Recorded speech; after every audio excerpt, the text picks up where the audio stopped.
కడప జిల్లా ఒంటిమిట్ట శ్రీ కోదండరాముని ఆలయంలో YCP TDP నాయకుల మధ్య గొడవ జరిగింది.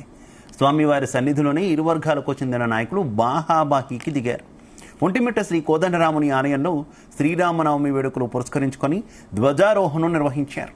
ఆ తర్వాత స్వామి వద్ద హారతి తీసుకునే సమయంలో ప్రస్తుత రాజంపేట శాసనసభ్యులు, అన్నమయ్య జిల్లా వైఎస్ఆర్ కాంగ్రెస్ పార్టీ అధ్యక్షులు ఆకేపాటి అమర్నాథ్, తెలుగుదేశం పార్టీ రాష్ట్ర అధికార ప్రతినిధి మేడా విజయశేఖర్ ఈ వర్గీయుల మధ్య మాటల యుద్ధం జరిగింది. దీంతో ఇరు వర్గాలు పరస్పరం తోసుకున్నారు.